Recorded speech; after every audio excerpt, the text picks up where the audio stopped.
Yo. What up, though? I got to talk. I got to tell what I feel. I got to talk about my life as I see it. All right, then. It's time for you to bring it to the table. Turn up your radio wherever you at. We about to bring it. Street Beat. Yeah. With Tony B. For the next hour, Tony B will give you a chance to tackle local, national, and international issues that affect your community. Street Beat. Street Beat with Tony B.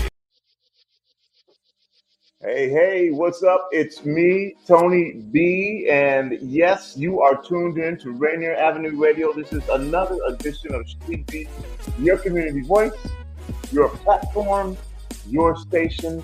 This is another edition of our 2025 Community Election Connection, which is powered by the Urban League of Metropolitan Seattle, where we hope to get informed, we hope to get engaged, and ready to make your voice heard. Now, when we're talking about voting, how it works, how your ballot gets counted, and who makes sure our elections are fair and accurate and accessible, there's one name that comes to mind, and that is Julie Wise, the Executive Director of King County Elections.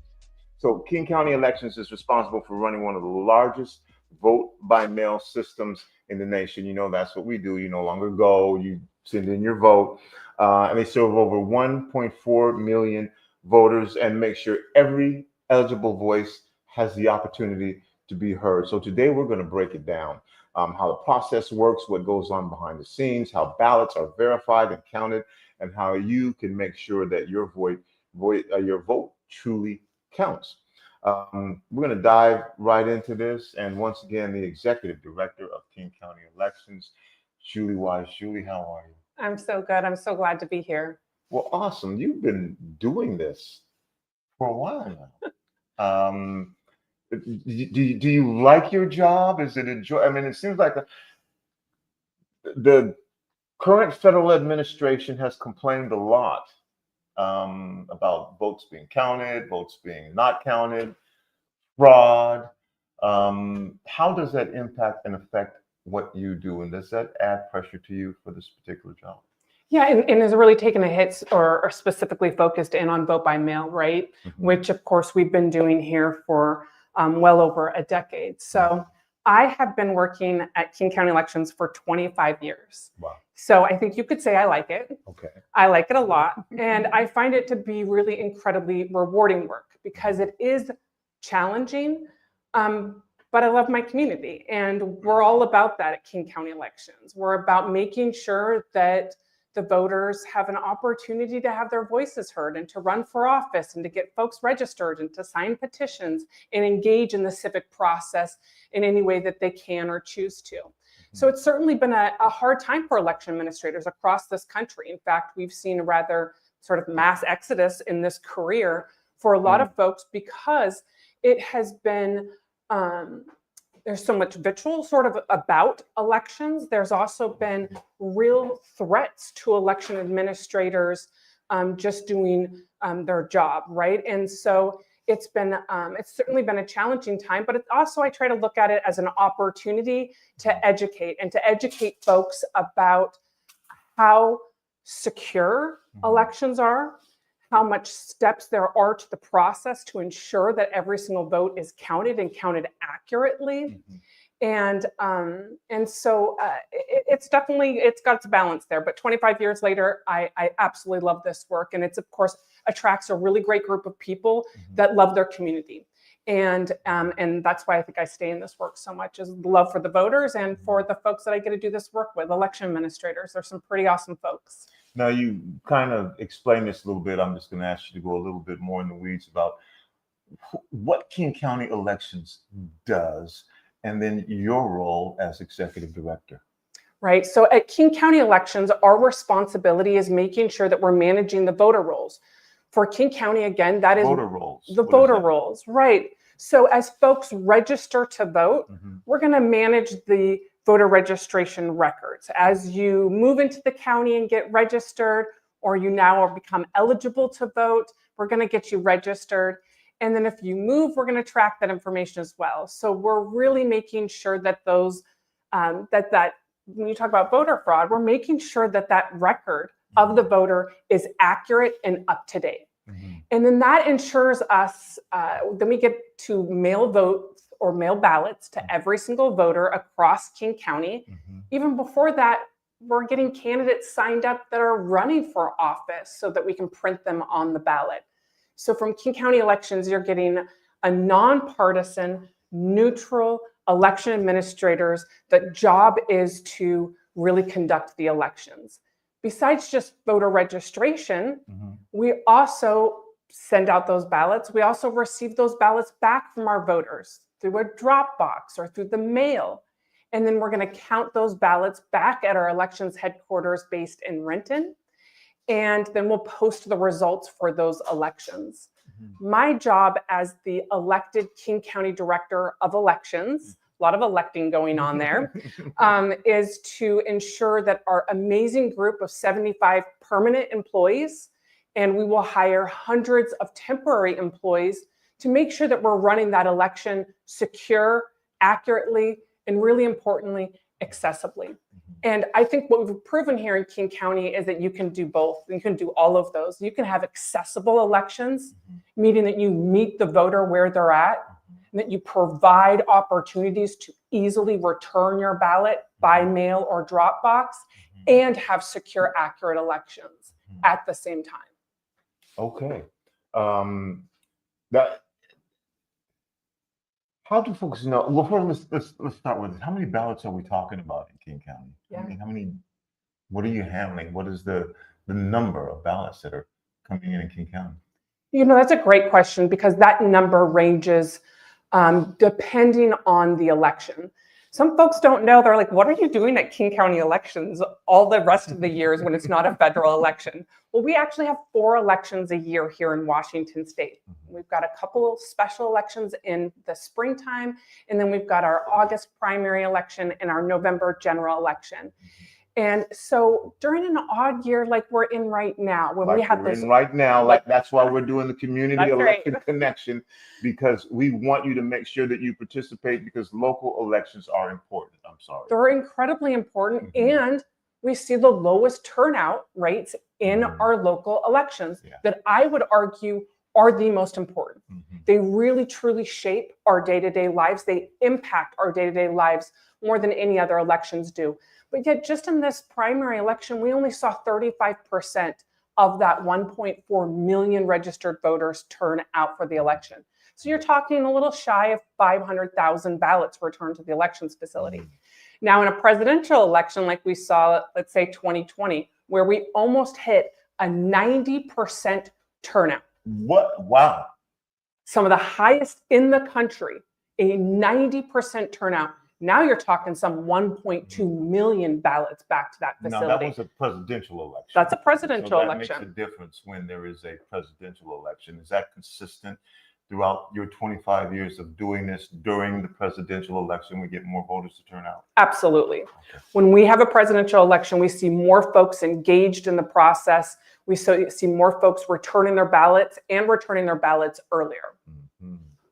But again, this is, I'm calling it an off presidential year, because it's not a presidential election. It's not even a midterm election. Right. But we have very important races that are taking place, folks who are running for office, that are looking for your vote, that are going to represent you.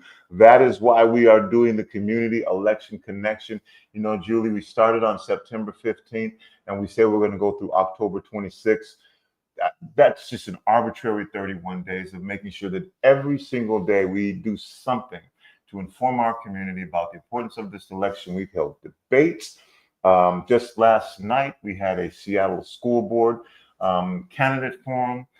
We've got debates coming up next week. We're doing things like this. We're doing a series on police accountability to make sure that folks are informed, so that you can hold your candidates accountable when they become elected. Somebody's going to win. And that's basically what this deal is. But today, we're talking about voting, what that looks like, what that means, what happens. So from the moment someone says they fill out their ballot, and like I said, I'm just bringing this up because we've had some disparaging comments about mail-in voters, mail-in ballots. And so I just really want to address that, all right? And especially when it comes from the top person in the country. And you wonder how secure this process is and if it's really fair. So what happens from the moment a person fills out their ballot, the way that they want it, and drops it in the box? Take us through the process to where it gets officially counted, what is it, registered as a vote? Absolutely. So when you're registered here in Washington State, you're registering either with your driver's license or state ID number or the last four of your social security number. So I said drop it in the ballot box, but that's not the only thing you can do. It's not the only way, but I highly recommend it. Okay. We've got nearly 90 of them across King County here alone, right? Okay. So that means that over 90% of our voters live within just a 3-mile radius of a drop box, right? We've got one at Rainier Beach Community Center, Rainier Community Center, and they're located again across King County. And when you get into your urban dense areas like Seattle, it becomes more like 75% live within a 1-mile radius of those drop boxes. And so those are open 24/7 once ballots go out. And of course, they close promptly at 8 p.m. on election day. But let's dig into this voter fraud. Okay. This isn't accurate. This isn't accurate. I'm a data person. You can't be in elections and not be a data person. You got to love numbers. It goes with the job, right? And so when we talk about voter fraud, that is increasingly rare in this state or in this country. In fact, in the last presidential election, when we had 1.2 million ballots, 1.2 million ballots returned in this election in our presidential, we only referred 17 cases to the prosecuting attorney's office of potential fraud for them to investigate. That's like 100,000th of a percent, right? 17 out of 1.2 possibly could be fraud. And what we're seeing is is things like a widow signing her deceased husband's ballot, his last sort of dying wish, right? It's things like that we're seeing. So this rampant voter fraud and vote by mail is not accurate. It isn't true. So we're not saying, in not just your opinion, but as the executive director of King County Elections, organized groups, entities, people doing mass or maybe not even mass, maybe even minor organized voter fraud. Not happening. People are saying people who have died. There are organizations that are taking those and having them vote. People who are, so you're saying, no, that's not happening. It doesn't happen. The amount of work, the reason why we work 24/7, 365 at King County Elections is to keep our voter rolls clean. We're looking at information from Social Security Administration. We even look in the obituaries to make sure that if voters have passed away, that they're removed from the voter rolls, meaning that their voter registration is canceled. So our rolls are clean, accurate, up to date. That's one example of hundreds of different points in which we're constantly ensuring that the voter rolls are accurate. We're working with the United States Postal Service to get updates from them, the Department of Licensing. And so there's a lot of things happening there that keep our voter rolls clean. So they're accurate rolls going into the election, which is important, right? And then once voters get their ballot and they get the opportunity and vote by mail to have a sense of community, to vote at the coffee shop together or the bar or their kitchen table, right? And be able to discuss with one another about the important ballot measures or the candidates that are running for office. They have an opportunity to tune into candidate forums, to read the voter pamphlet that we send out, to call and contact the candidate to get more information about where they stand on issues. And after they get to make that informed decision, and they get to vote for what they want to, by the way. If there's races where you don't feel informed or you don't want to chime in, you don't have to. It's not a test. You can vote for the races that you want to, and then you turn in that ballot. You said drop boxes. I love that. I highly encourage a drop box. You can also use the United States Postal Service as well to return your ballot. Once you do that, all of those ballots are brought back from either the United States Postal Service or from the drop boxes on a daily basis, up bright and early to go to those drop boxes and to the post office. We bring those back to our incredibly secure King County Elections headquarters where we are starting the process. And I just got to make a plug. you can tune along and see every step where your ballot is in the process by tracking your ballot on our website, or even better than that, you can sign up for ballot alerts and we'll text or email you every step your ballot is in the process. So your one individual vote, yes, your one ballot can be tracked, and you can keep track of it and find out where it is in the process. We're going to track. We don't know what ballot is going to be yours. When I tell you when we walk through this process, we're going to separate the identity of the voter from the ballot so that we don't know whose is whose. But up to that point, we're going to track it. We're going to say, hey, your ballot's been returned. Then we're going to look at the signature. We're trained by Washington State Patrol to be able to verify the signature on your return ballot envelope to the signature in your voter registration record. And again, every voter who fills out a ballot, you check the signature on every single ballot against what? How do you know which signature is whose signature? Is there a process that you say, okay, well, we have a copy of your signature, or how does that work? We keep a little scrapbook, if you will, electronic scrapbook of your various signatures. We're getting those signatures from the Department of Licensing. We're also getting those signatures from any voter registration form you fill out. Or oftentimes we reach out to voters and say, hey, it's been a while since you've provided us with an updated signature. Why don't you give us another one? So we have many, typically 3 to 4 signatures on file. Wow. For every single voter. And so what we'll do is we'll get the return ballot back. It'll pull up that voter registration record, if you will, and we'll be able to verify that signature right there on the spot. And we as human beings are doing that for every single ballot that's returned. So that is not something that is done through AI or any other type. Actual humans looking at every single ballot signature turned in? That's correct. That is correct. I know when I give tours, which by the way, I love giving tours of the King County Elections Facility. We've got to get you down there. Is that people are shocked. They're like, I had no idea why you guys were asking for my signature. That's why. We are actually comparing it. In vote by mail, that's how you validate that the person, the voter that you mailed that ballot to, is the one who actually signed it and returned their ballot. That's our verification step there. And it's something that we've been using in Washington State for, oh gosh, all 25 years I've been there plus. And so it's a secure system. It's something you see across the country.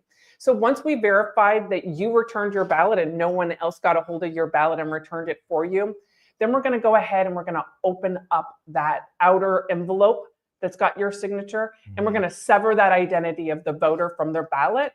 And then we're going to send that ballot into our scanning system and be able to scan that ballot, ultimately counting the ovals, the votes, the people, the measures that you voted for. And then election night, we display those results at 8 p.m. or about 8:05 p.m. And then subsequently each day thereafter, we're also posting results at 4 p.m. Question I get a lot: why does it take them so long to process ballots? Or sometimes we've heard that, right? That oh, they take too long to process ballots. Something's got to be up with that. That's not true. We actually receive about 50% of voters' ballots that are going to be returned in election the days before election. Okay. Other than that, the other 50%, I don't know if this is you, we don't receive until election day, which is fine. You're allowed to do that. Ballots can still be counted. We see a lot of folks at our drop boxes on election night. I don't recommend it. I don't like standing in lines personally, but those ballots are still going to be counted because here in Washington State, we still have another 3 weeks that we're able to count ballots. And if you had a signature issue, maybe your signature has changed over time, maybe something happened that altered your signature, we're going to reach out to you and make sure that we can count your ballot. So we've got another 3 weeks after this general election to do that and continue to post results. It's me, Tony B. My guest is Julie Wise from King County Elections. We're diving into the electoral process, how your vote works. You know, during this community election connection, we're talking to candidates and finding out where they stand on some of the issues that are most important to you, allowing you to have your voice to make sure that you can hold them accountable. Well, of course, we're talking about issues, whether you're aware of them or not. that impact our community. Again, this is a local election, so these things impact you directly. You know, we've been talking about things like police accountability. We've been talking about surveillance. Some of you didn't even know that there were cameras that were surveilled. You didn't know that your city council voted to have more cameras. Some of you are for that, some of you, but you should at least know. But today, right now, we're talking about the voting process. My guest is Julie Wise, Executive Director of King County Elections. We spent a long time talking about fraud and what happens with the vote, because that is something that has come up. And folks want to know if their vote is secure, or if the candidate that they're voting for, somehow there's something against them that is, in the words, rigged against the candidate. And so, again, I'm just summarizing. You're saying, at least in King County elections, no, that's not happening. Not happening. So how does King County elections compare to other, what would you call them, around the state and around the country, electoral offices, businesses, whatever the term is for that? Are they uniform in how you function and how you operate? Do you have yearly summits where you exchange information so that you can say, okay, this is working, this is not working, watch out for that? What's the deal? Absolutely. I think I know for a fact, it just feels a little egotistical to say, but I know for a fact that King County Elections is one of the leading election offices in the country. In the country. In the country. And that's because we have spent a great deal of time and energy and effort to make sure that we've got a system that's really accessible for our voters, but that's also transparent for our voters. This is a system where you can go on our website and you can watch us live in action. You can watch us processing ballots. Our election headquarters is open to the public. We've got a fifth of a mile. Now, is that common with electoral offices? We were leading in that. Okay. There are more and more jurisdictions that you see, more election offices in this country that have since added web cameras like this to be able to watch live stream as elections administrators do their work. But I think we were the first, if not one of the very first, doing that. All right. We have a plexiglass loop literally around our ballot processing area at our King County Elections headquarters, where you can come in and you can watch ballots being processed. We want to be able to show and to prove to our voters, we know how important it is for you to buy into a system. You oftentimes have to get eyes on it. You've got to be able to see it. You've got to validate it for yourself. We respect and understand that. So we want to make sure there's a lot of opportunities for voters to get eyes on the operations. If that's videos on our website, if that's you coming in person to tour the facility, you can do a self-guided, or we love giving tours. Or you can watch us again in action on our website as we live stream us processing ballots. But we are leading in the country in accessible, transparent, and accurate and secure elections. And I think what's also really, really important for voters to know is that they can track their ballot, and they can go on and do ballot alerts as well to make sure that they know exactly where their ballot is in the process. We absolutely meet with election folks from across the country. We are all very actively engaged with election administrators across this country to learn best practices that are working really well across the country. Across the country, is this a non-partisan, I don't know, our offices, electoral offices, nonpartisan, or across the country, does that differ? Where some may be Republican, some may be Democrat, or whatever the case is. It's different even across Washington state and across the country, where you will see a lot of folks that run the election offices are elected by party. Okay. They are, but not here in King County. When voters voted in 2009 to make the director of elections an elected position and to make it a nonpartisan position as well. But absolutely, we're learning best practices from folks. And we've got folks coming in from all over the world to watch our operations. They want to see how we're doing it. We were the largest vote by mail jurisdiction in this country for well over a decade. But we have other states that have followed suit, right? You saw California now is vote by mail, Colorado, Utah, Alaska, Hawaii. You see more and more jurisdictions going to vote by mail. And that's because voters are mandating it. When we moved to vote by mail, in 2009, 86% of our voters had already registered as permanent absentee voters, meaning they wanted to receive their ballot by mail. I think what causes a lot of confusion in this country is that we do run elections incredibly different from state to state. But it also says that we're allowed to, right? It also is purposeful that we get to, as a state, determine essentially the manner, the when, and the how, and where we're running our elections. And why did those other states go to vote by mail? Not just for the convenience of voters, but because they saw the highest voter turnout.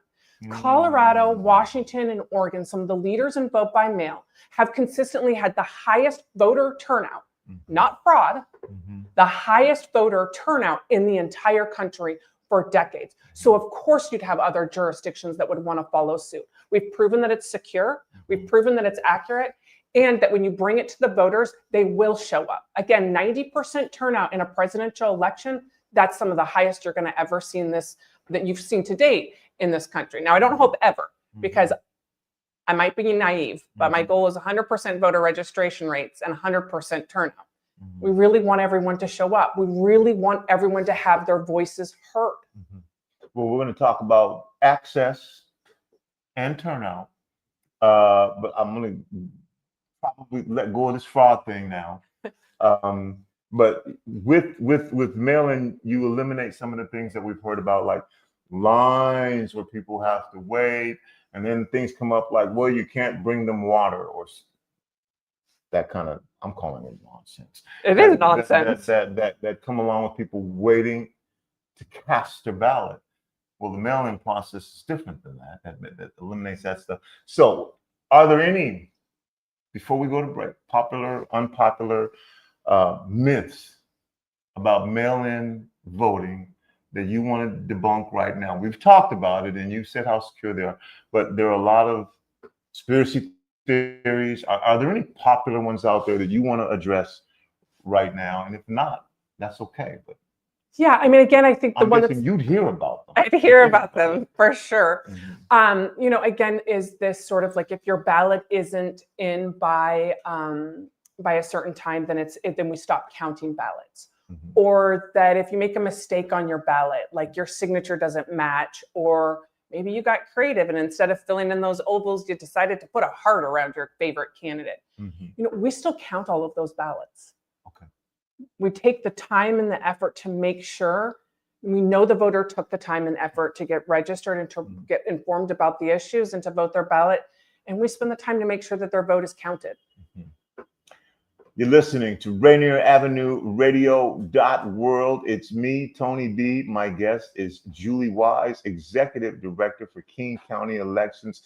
We're trying to talk about everything regarding voting that you should know, need to know, maybe you don't know, and now you know. We just spent a lot of time talking about the voting process, what happens with your ballot, the transparency that is associated with the voting process. I just found out that like 90% of y'all voted in 2020. Is that right? That's right. 90%. And in the primary for this off electoral season, only 35% voted, right? That's and right. This is data. These are true numbers. Yes. This isn't. So we're trying to get you to be more aware and to be more informed, and then to cast your ballot during this, what again is a local election. We've got a mayoral election here in Seattle. We've got city council position 9, city council position 8, city council position 2. We've got the city attorney. We've got King County executive. There are a lot of local elections happening right now. We're going to talk again when we come back from break about your vote and if King County Elections does anything to ensure that if you're a young voter or you're an elderly voter, that you know that you have the right to do this, or is that an outside job? Is that like people's jobs here at Rainier Avenue Radio? We'll find out more when we come back from break right after this.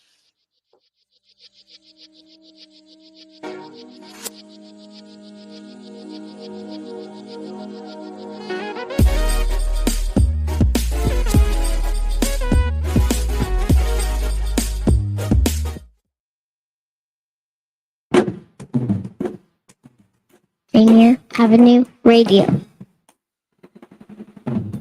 Rainier Avenue Radio.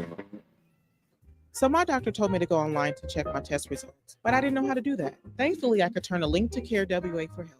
With Link to Care WA, I was able to learn how to use online health portals, use telehealth to talk to my doctor virtually, and manage my prescriptions online. I called the hotline and spoke to a real person who taught me the skills I needed. Call Link to Care WA at 866-757-1832 or visit linktocarewa.org. Tune in to Real Estate and Money every Tuesday afternoon from 2:30 to 3 here on Rainier Avenue Radio.world. Join your hosts Violetta Strash with John L. Scott Kent North and Tina Lombard with Guaranteed Rate Affinity. They'll help you navigate the waters of our volatile real estate market and offer you some guidance on how to make your hard-earned money work to make your dreams come true. Learn about current trends, get tips on financial matters, and have fun, interactive discussions about your home inside and out. That's Real Estate and Money. Totally bored? Mindlessly scrolling?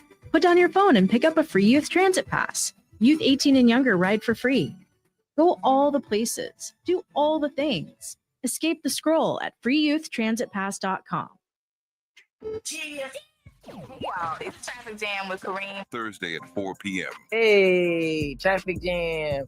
Rainier Avenue Radio. Download the app so you don't miss out what's popping with Crack with Shiny. It's your boy, Cream the Dream, on another beautiful week on here on Traffic Jam in Seattle. I hope you guys doing what you're supposed to do, being you're supposed to be. I got a good show for y'all. A lot to talk about. Kareem the Dream, keep up with everything. Get your entertainment news with Kareem on the Traffic Jam, Thursday at 4 p.m. Are your kids eligible for or enrolled in Apple Health Medicaid insurance? Bring them to a free dental clinic in Skyway this fall. Public Health Seattle and King County is hosting free dental clinics for kids 12 and under at the Skyway Resource Center one Saturday per month. Now until December, visit kingcounty.gov/ABCD for more information. Again, that's kingcounty.gov/ABCD for free dental clinics for kids. You are listening to Rainier Avenue Radio.world. Don't forget to log on www.rainieravenue Radio.world.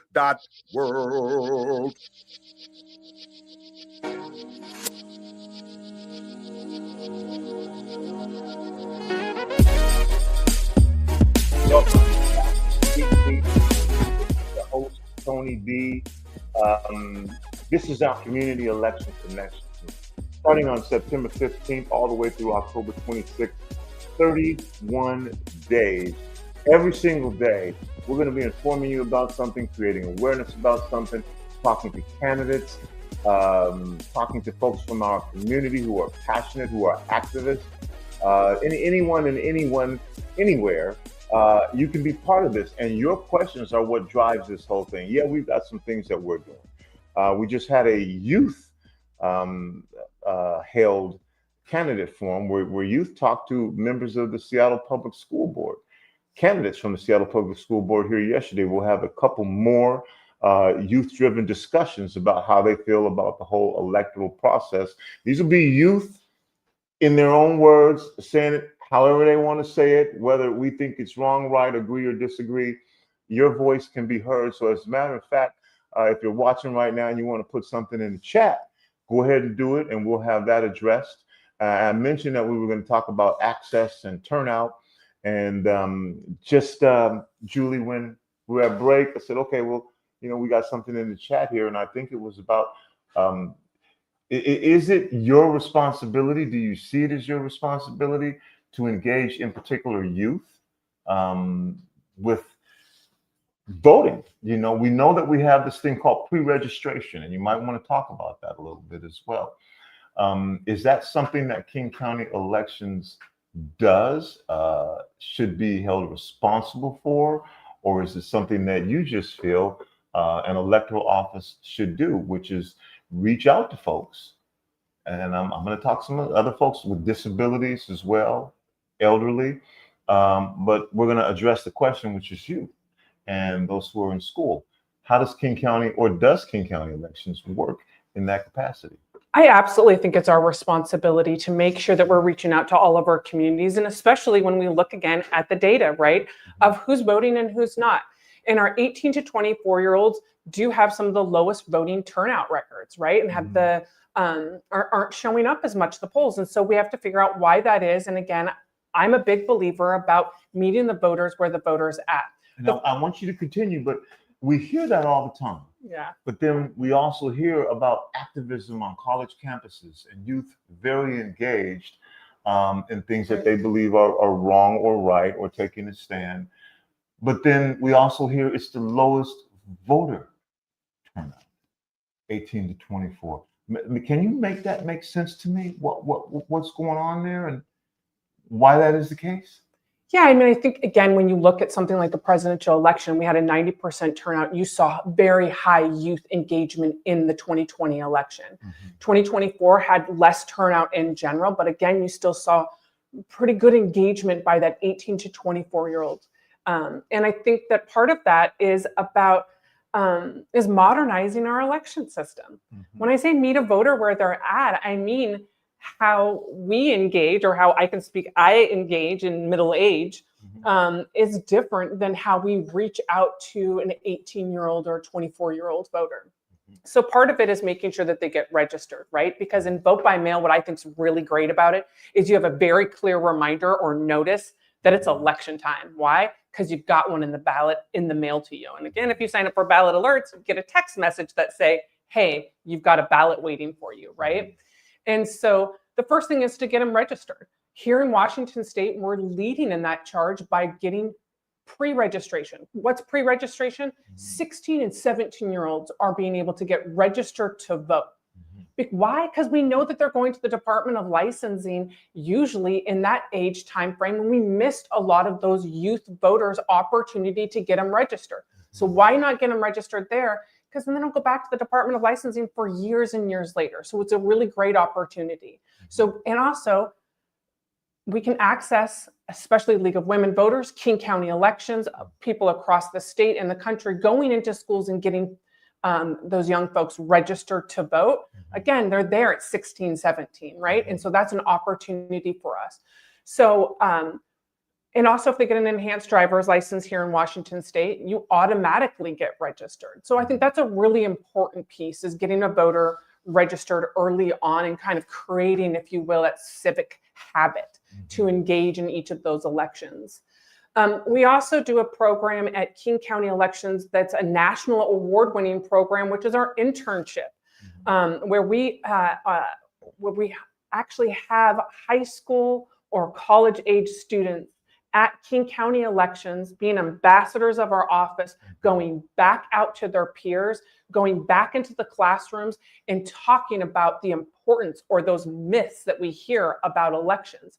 And I think that that's critically important. I believe in a philosophy that you've got that trusted messenger, and no better trusted messenger than someone who is the same age as us, who represents us in a way. And that's what we do at King County Elections with the Voter Education Fund, not only for youth voters, but for voters that are currently incarcerated, for voters with a disability, for voters that speak a different language than English. We're making sure that we are putting money into community-based organizations that are respected in the communities, that know how best to engage those respective communities, encouraging them to get registered, to vote, to run for office, to be civically engaged. And I think that's incredibly important.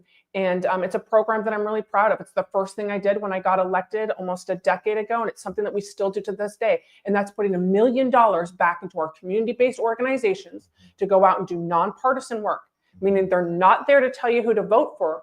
They just want to help encourage you to get registered and to make your voice heard. You're listening to Rainier Avenue Radio.world. It's me, Tony B. We are talking King County elections. Everything about King County elections. We talked about fraud a little bit earlier. If you missed that, go back and watch it. Now we're talking about access and turnout. I asked specifically about youth and what you're doing to engage, and if that is a responsibility that you have. But there are a lot of different community members who would have barriers or challenges to this voting process. Not that they're not trying to put barriers, challenges in front of us anyway, but there are some folks who just, due to what it is, are going to have challenges.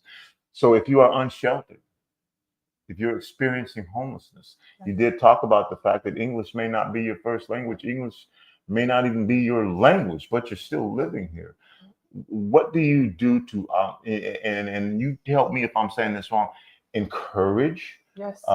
access, create awareness of and people with disabilities as well, to make this process something that they say, hey, I'm supposed to be part of this. This is my right. This is my opportunity to amplify my voice. What do you do with those particular homelessness, unsheltered folks, people with disabilities, people who maybe English isn't their first language, people English isn't their language at all? I think it's a sort of multi-tier, right? Is I think one thing we have to do is government loves sort of creating hoops and making it overly complicated just to be able to figure out the system, to be able to then participate in the system, right? We do that really well. So we of course try to work really hard about simple education, about how to get registered and how to vote. Again, we do a voter education fund where we're working with folks like Real Change that's helping our currently unhoused community. There's that part, that voter education piece, right? But there's also sort of this legislative component, which is advocating for our system to change, to make it easier, right? So things like going to Olympia and advocating that folks can use an alternative way to verify than just their signature. Who does that really help? Now, see, I'm hearing you say make it easier, and that seems like that's what we want. But we also have voices out there who are saying we need to make it more difficult for folks to vote. Anyway, that does exist. Yes. Yes. It exists. Yes, I agree. I agree with you. I'm shaking my head. It shouldn't. It's strategically, politically, right? But as a nonpartisan, right. But you're saying we want to make it easier. That's right. That's right. For folks to vote. Again, we've proven over the last 25 years here, specifically in King County, you can have both. It can be easier and just as secure, if not more secure. There is no reason why in this country, if you want your ballot at home, or you want to go to a vote center, or you want to use a drop box, or you want to use the post office, you shouldn't be able to have that fundamental right. That is easy to do. And we see states with the largest population like California doing it and doing it really, really well. So I think it's strategically political, right? We don't want certain people to show up to the polls is what that really says to me, because it is possible. And well, if you can win by getting the most votes, but if you suppress votes, then also that's the same as getting the most votes. You stop other people from being involved in voting process by preventing them from voting. If you can't get the most votes, strategically political. Yes, and we should not politicize elections. It's our right to be able to have access to our own ballot. And we should be able to have some norms across this country. We should be able to have an updated federal act that ensures that every single voter should be able to have a drop box. I mean, it's like the business we saw in Texas. You can only have one drop box per county. So you create these lines. What happens when you create lines? People are not going to be able to stand in line for 12 hours. They're not going to be able to sit in their car for 12 hours. They've got jobs, they've got children, they've got lives. It doesn't have to be that complicated. And again, we're proving that. And there isn't fraud. There isn't this widespread fraud in vote by mail. In fact, I'd argue that what we see out of the data is that we've got less fraud in states that are doing vote by mail, because you've got states that are really working hard to make sure that we've got a secure, shored up election system. And so, yeah, we can make it easier. We need to reach out to voters, though. We need to be really cognizant of that. What works for certain communities isn't going to work for other communities. One of the stories that I love to share is that with the Voter Education Fund, we encourage these community-based organizations to get creative about how to get their respective communities, right, engaged. And we awarded one year Washington Bus, right, is known for advocating for youth and getting youth engaged in voting. So if you paid attention yesterday, Washington Bus was part of the team that put together the Seattle Public Schools public candidate form. Oh, there we go. Right there. Those were the candidates, but that was Washington Bus contributed to that. Anyway. Yes. I'm just saying, yes. What we're trying to do is get in touch with everybody. Yes. Find out how we can get people more access to more information. But you were saying. Yeah. So organizations like Washington Bus are doing cool stuff. And their proposal for how they could reach out and engage youth was that youth would sign a postcard, a commitment to themselves that they would show up in the next election and that they would sign it. And then Washington Bus would mail out those postcards during the election time. A reminder to you, you made a promise to yourself that you were going to show up in this election and have your voice heard. I was like, what? I'm over here thinking Instagram, Facebook, something, electronic, something for youth. But that was the way which they knew is that a lot of younger folks don't get mail. And so that would be really inspiring to them is that they made a commitment to themselves. So it's things like that we're trying to do to really be intentional about this work and to really think outside of the box, to really tell people, put our hands out and say, hey, we're trying to get these hoops and these barriers out of the way. And so that they can have a direct handout from folks of like, we want to hear your voice. We're talking about access and turnout and making sure that everyone has an opportunity to be involved in this process. One of the things that has, in a lot of instances, made life easier for us is technology. Yes. The technology. How is technology used now to make this process more efficient? You talked about every vote, every signature being checked by you. Is technology used, and how is technology being used in order to make this process more fair, more efficient, and again prevent, what we'll call human error? Right. I feel like I sound slightly like a broken record, but big fan of our ballot alerts, and I'll tell you why. Also, broken record. I love data. Data is showing us that voters, and we've got about 150,000 voters in King County that is signed up to use ballot alerts. Again, that's when you get a text or an email, your choice, of a reminder that your ballot's in the mail on the way to you. That's also a security component, right? To be looking out in your mailbox that you should have your ballot in that mail. It's also security when you mail or put your ballot back in that ballot box, right? And you get a text message that says, King County Elections has it and we're processing. That's a security component, right? But that's also a cool way of using technology to ensure that it's secure, that you might get an email and you'd say, oh, I haven't returned my ballot, right? That'd be a clue to contact King County Elections, who returned a ballot for you, right? So there's a security component to it, but there's also an engagement component to it that's critically important, is that we are seeing drastically higher numbers of folks that are signed up to get ballot alerts that are turning out. So for example, in the primary election, we saw a 35% turnout. We had nearly 50% with the voters that signed up for ballot alerts turning out. If you've got a signature issue, those folks are curing their signature at a higher rate. So it's a really cool way of using technology, a way of proving security, and also a way to increase engagement and turnout. So I'm going to mention something here, and then I want you to ask the question. And maybe I remember years ago, this phrase, I think it was Bull Connor or something like that, that said, it's not who votes that counts, it's who counts the votes. And that stayed with me, and I'm assuming that King County Elections is in place to count votes. That's what you do. You count votes. That's our business. So in that process, there may be things people do that make their vote not countable, ineligible.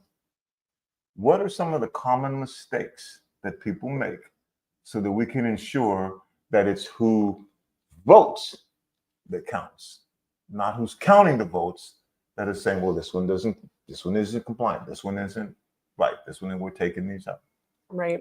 So one that really saddens me is voters that return their ballot too late. And so we can't by law count a ballot that's been returned with a postmark of election after election day, right?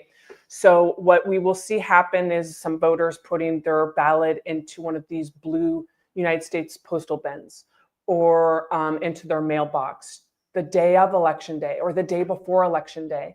And it doesn't get to the post office in time to get that all important election day postmark or before. And those ballots cannot legally be counted in Washington state. And sadly, we see thousands of ballots that can't be counted, thousands of votes each election that can't be counted simply because they're returned too late. So that one pains me because the person took the time to get registered, to get familiar with the issues, return their ballot, and then they missed the deadline, right? So I think that what's really important for folks to know is that if you're going to use the United States Postal Service, the United States Postal Service is recommending that you have your ballot within the hands of the post office, so one of those blue bins, or going to a post office itself or to your mailbox a week before election day, right? So that'd be like October 28th, because this November 4th is election day.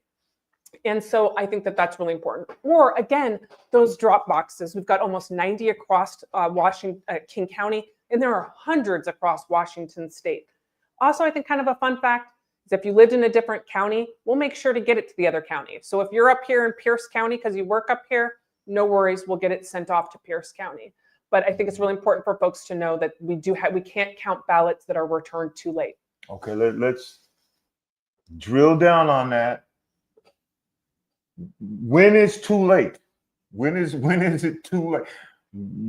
I mean, if you're gonna push it all the way to the edge, to make sure to keep it exciting. I don't know. When is too late? When will your vote not count because you missed the deadline? Right. So again, if you're returning this year, 2025. So our November election is November 4th. So if you're going to use a drop box, you need to have it in before 8 p.m. on November 4th. And I mean before 8 p.m.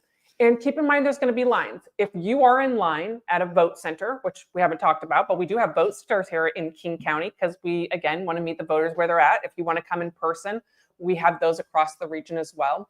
But 8 p.m. is the deadline. What's a vote center, just so that people know what you're talking Yes, a vote center is where you can come in person to get registered, to get your voter's pamphlet, to vote, get your ballot, and return it right then and there. And we've got them located all the way from Kenmore to Kent. You can go to King County Elections website to check out all of the locations across the county.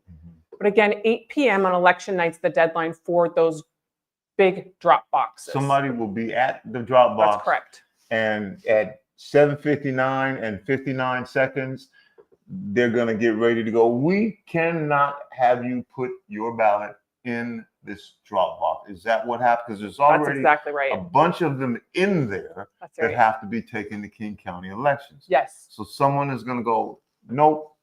Yes, we're going to do the countdown. We all have our clocks and we'll do the countdown. And at 8 p.m., those boxes will be closed. Now, again, if you're in line as a car or a pedestrian at the drop box, it's going to be counted. But I went, wait, what if something happens? What if you run into traffic or a car accident or can't find parking, right? So that's really the deadline. But again, if you're going to use the United States Postal Service, the post office is recommending that you have your ballot in the mail, in the postal system, a week before election day. So that'd be before October 28th. October 28th. If you're mailing your ballot in through the United States Postal Service,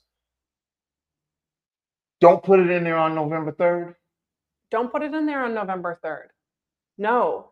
If you need to use the post office on November 3rd, you're going to walk into the actual post office and you're going to ask that clerk to make sure that they actually stamp it with a postmark of November 3rd so that it can be counted. All right. Wow.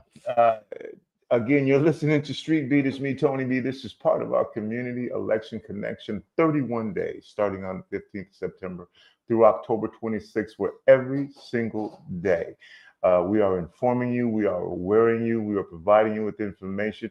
We're trying to get you to vote. We're trying to get you information so that you can be an informed voter. Again, this is not a presidential election. It's not even a midterm election, but there are some key offices that folks are running for that are local, that impact the future of our city.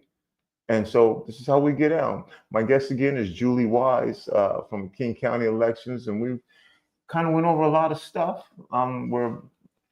What is one thing that, Julie, that you want to leave our voters with about the process, about King County elections, about turning in your vote? If you had to say one thing right now and share that with our audience, and I know it's difficult to summarize everything that we've talked about, but just something that you want to make sure, if we haven't talked about it, but you want to reiterate it, about this process of voting.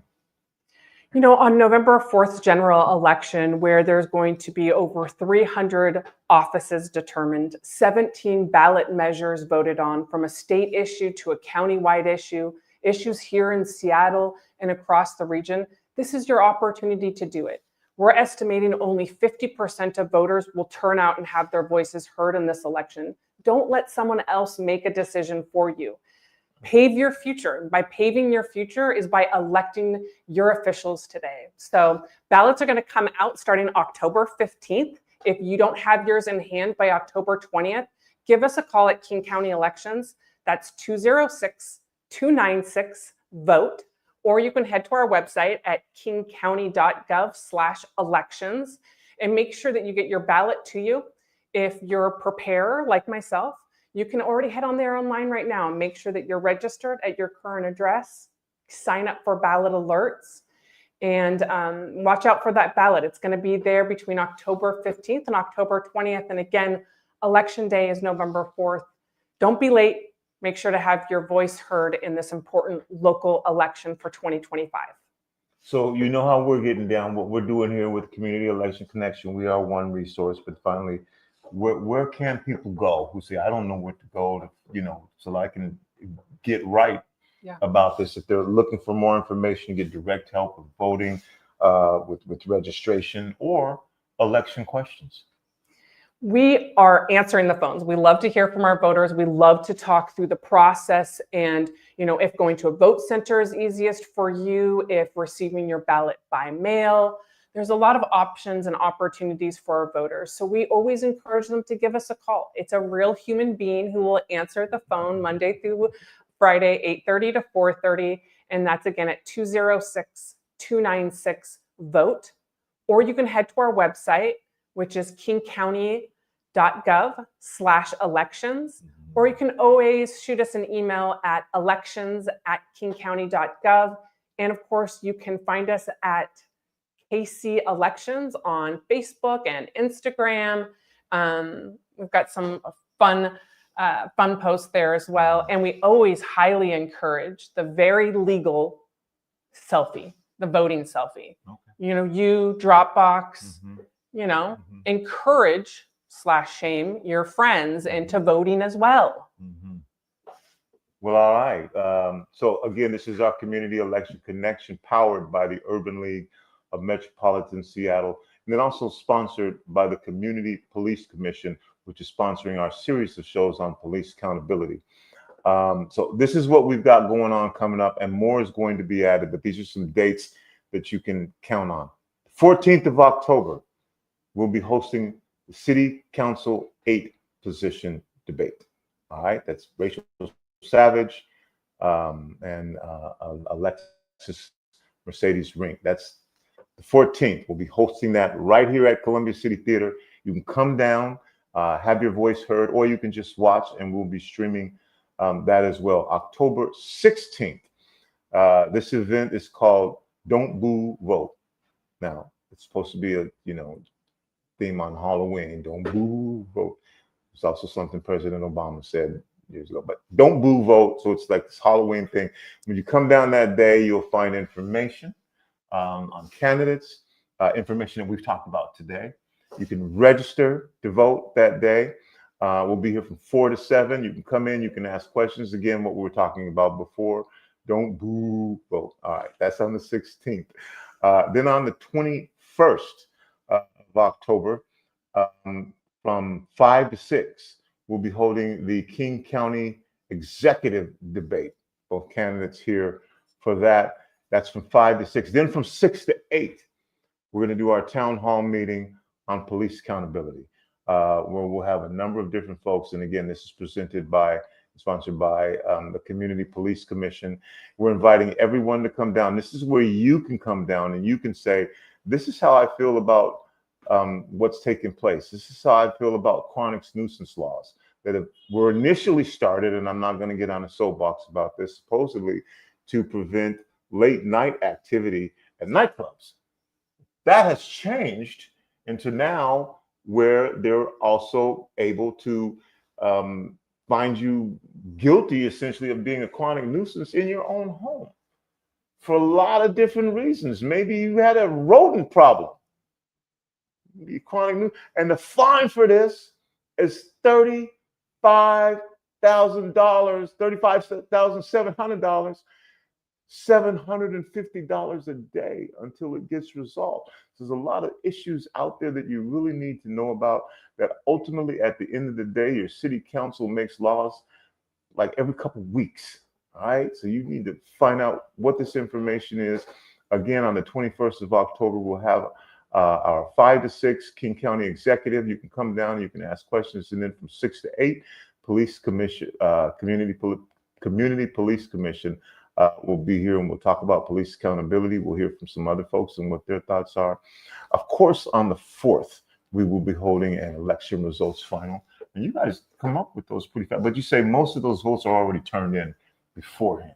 It's not the day of, and then you can start to find out what that particular trend is.